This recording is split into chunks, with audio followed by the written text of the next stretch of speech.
Laurent en ik schrijven eigenlijk al een paar jaar liedjes. En we dachten, daar willen we gewoon iets meer mee. En met Ravi hier toen de tijd ook veel over gehad. Van misschien willen we gewoon wat anders, andere richting op. Ik vind zingen gewoon heel nice.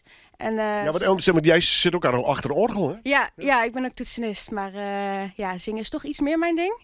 Dus dat wou ik gewoon heel graag. En toen kwamen we eigenlijk met z'n allen zo samen van... eigenlijk allemaal mensen die op zoek zijn naar iets nieuws. Yeah. En dat is goed uitgepakt. Don't tell them what I've done.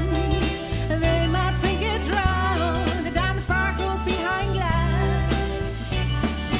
Be a circle around that prey. Still later on our way. Waiting for another day. Ja, de bandnaam. Wij hadden dus eerst Captain Midnight verzonnen.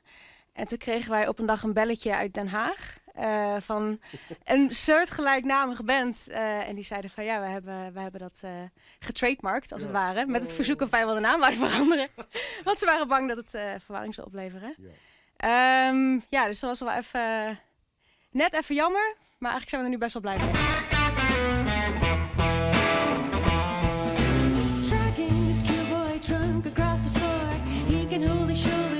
No more. His fingers slip from the firm sweaty grasp as he let go with the rattling gas, with a thump and tumbling dust.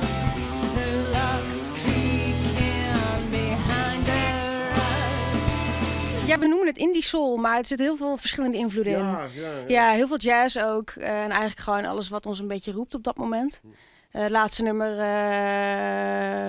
Hiding, dat is heel erg weer een Tom Waits inspiratie. Dus er komt weer een beetje blues. Beetje van alles wat. Ja, een beetje van alles wat.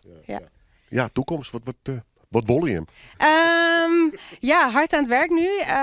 Net een plaat opgenomen. Dus daar zijn we nu mee bezig. En, wanneer komt die uit? Ja, wij denken ergens begin volgend jaar. Okay. Ja. Oh, dat duurt nog wel even. Ja, het duurt nog wel even. Maar... You never know. Nee. Maar dat is nu de goal.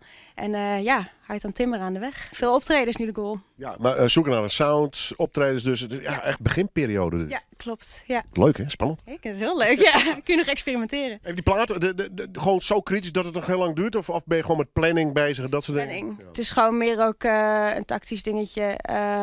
Misschien dus ook wel eerder hoor. Maar dat is nog een beetje in overleg.